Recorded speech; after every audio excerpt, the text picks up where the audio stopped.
Não importa a idade que nós tenhamos, todos nós temos algo em comum. Todos nós temos curiosidade. Este texto do Evangelho de João, no capítulo 12, é um texto extremamente interessante. Fala de alguns homens tidos como homens de cultura avançada, os gregos, a Grécia dos deuses, a Grécia dos filósofos, a Grécia dos mestres, a Grécia dos escultores. E este texto diz que alguns gregos foram até a Galileia com uma pergunta nos lábios. E a pergunta é esta, narrada por João. Eles disseram: queremos a Jesus. Eu sempre perguntei a mim mesmo, o que levou estes gregos a viajar de tão longe com esta pergunta nos lábios? O que levou estes gregos, vindo de um país tão culto, à visita de um carpinteiro, filho de carpinteiro, querendo conhecê-lo? A pergunta era definida. Queremos ver a Jesus. Quem os recebe é um dos discípulos de Jesus que não tinha resposta. Talvez fosse eu, talvez dissesse: você não gostaria de conhecer Pedro? Pedro é muito interessante, Pedro é muito dinâmico. Certamente os gregos responderiam: não, nós queremos ver Jesus. Talvez João, sendo mais meigo, dissesse: vocês não querem conhecer Maria, a mãe de Jesus? Ela é uma mulher extraordinária, ela é uma mulher tão dedicada. Os gregos certamente responderiam: não, nós queremos ver a Jesus. Qual é esse poder de atração que há em Jesus Cristo? Que pessoas de todas as cores, de todas as culturas, de todas as idades têm um desejo profundo de conhecê-lo. Ou conhecê-lo intelectualmente, ou conhecê-lo pessoalmente, ou conhecê-lo espiritualmente. Qual é o poder de atração que há na pessoa de Jesus Cristo? Sendo os gregos os curiosos, eu já fiz algumas perguntas. E para mim mesmo eu já encontrei as respostas. Certamente os gregos não estavam em busca de sabedoria humana, porque eles vinham da terra da sabedoria humana. Na terra dos filósofos, de Sócrates, de Aristóteles, de Platão, os pais da cultura e os pais da sabedoria. Portanto, eles não estavam atrás de Jesus para ter mais conhecimento. Com certeza, os gregos também não estavam em busca de Jesus para conhecer mais religião. Não, porque a Grécia era a terra dos deuses. Eles tinham um Deus para cada coisa. Deus para a guerra, Deus para o amor.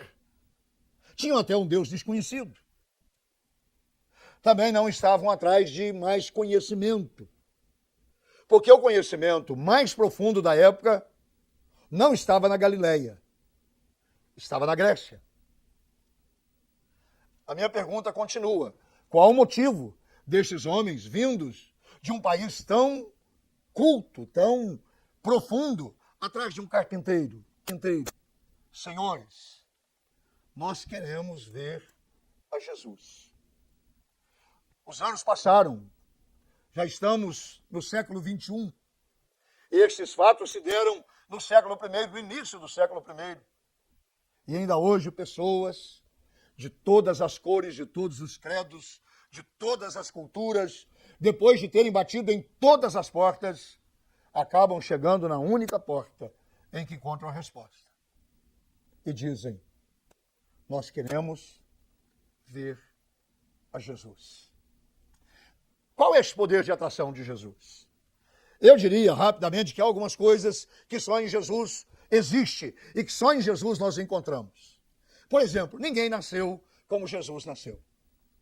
Todas as pessoas, com exceção do Senhor Jesus, elas são produto da fecundação de um óvulo por um espermatozoide. Isso é lógico. Essa fecundação produz um ser humano. Mas Jesus não. Quando Jesus nasce, o anjo da Anunciação vem ter com Maria e lhe diz: o que está no teu ventre é do Espírito Santo. visita José e diz: não temas em tomar Maria por sua esposa, porque o que nela está gerado foi gerado pelo Espírito Santo. Este fato de Jesus ter nascido, não do encontro físico de um homem com uma mulher, mas ter um nascimento sobrenatural, ter nascido de uma virgem, de um ventre virgem, faz de Jesus a pessoa mais singular que já pisou neste planeta. Os gregos não foram à procura de Jesus por engano. Eles entendiam que ele era especial, ele era sobrenatural. Ele possuía algo que os deuses da Grécia não possuíam. Possuía uma sabedoria que os sábios da Grécia não possuíam. Talvez você e eu tenhamos ido a Jesus exatamente por isso, porque ele é maravilhoso. É assim que ele é anunciado pelo profeta: seu nome será maravilhoso. Ele nasceu de uma forma maravilhosa.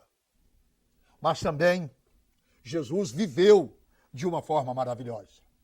Os 33 anos que Jesus pisou na terra deste planeta, ele viveu como nenhuma outra pessoa jamais viveu.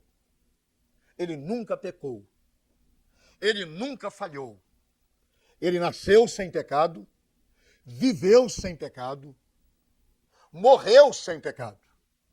Teologicamente falando, ele se fez pecado por nós. Ele tomou os nossos pecados.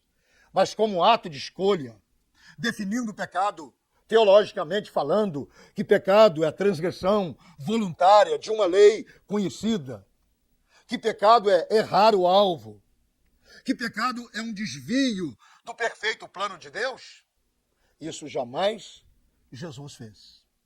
Ele jamais pecou.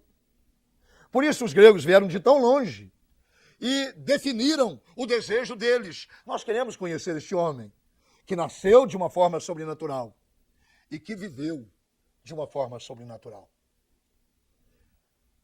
Jesus é o ponto de divisão na história. Quando nós vamos a Jesus para conhecê-lo, nós temos que reconhecer que ele não é igual aos bilhões e bilhões de pessoas que já pisaram e viveram neste planeta. Ele é o único, ele é singular, ele é incomparável. Por isso que os gregos disseram de forma incisiva: nós queremos, nós precisamos conhecer a Jesus. E você?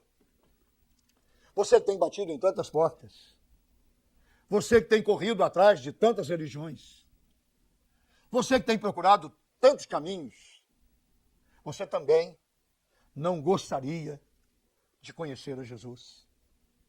Ele anda à sua procura. Antes que nós o procuremos, a palavra de Deus diz que Deus nos amou de tal maneira que mandou o seu Filho único, Jesus, para que todo aquele que nele crê tenha a vida eterna. É ele mesmo quem diz a João que ele está à porta e bate, que se alguém ouvir a sua voz e abrir a porta, ele entra em sua casa, ele entra na nossa casa. A casa de Deus não é a igreja, a casa de Deus é o nosso coração. A casa de Deus não é o templo, a casa de Deus é a nossa vida. Por isso os gregos deixaram a cultura do seu país. Os gregos deixaram a sabedoria do seu país. Os gregos deixaram a religião do seu país. Os gregos deixaram tudo que a Grécia tinha, mas que só Jesus podia dar. Paz para o coração deles, perdão para os seus pecados, transformação das suas vidas. E eles foram ter com Jesus. E Jesus lhes disse: quando eu for levantado da terra, eu atrairei todos para mim mesmo. Este é o poder da atração do Senhor Jesus Cristo. Atrai os gregos, atrai os romanos, atrai os judeus, atrai a você, atrai a mim. Porque Jesus Cristo é a única resposta que a minha alma precisa. Jesus Cristo é a única saída que a minha vida precisa. Jesus Cristo é a única pessoa que pode preencher as necessidades básicas do seu e do meu coração. conhecer a Jesus é uma opção de vida. Ele não nos força, ele não nos torce, ele não nos obriga. Ele nos convida. Ele continua dizendo o que sempre disse: vinde a mim, todos vós que estáis cansados, sobrecarregados, e eu vos aliviarei. Vinde a mim, e achareis descanso para as vossas almas. Os gregos já estavam cansados de cultura, cansados de religião. Talvez você esteja. Já está cansado dessa chamada modernidade. Cansado do que os sociólogos estão chamando de pós-modernidade. O vazio continua o mesmo. A resposta continua a mesma. A resposta é Jesus Cristo. E Ele está à sua disposição. Que Deus te abençoe neste dia. Que a sua alma se abra, que o seu coração se desarme, que a sua mente se esvazia e que Deus possa encher a sua vida com a presença, a doçura e a direção do Senhor Jesus Cristo. Que Deus o abençoe neste dia. É a minha oração a seu favor, em nome de Jesus.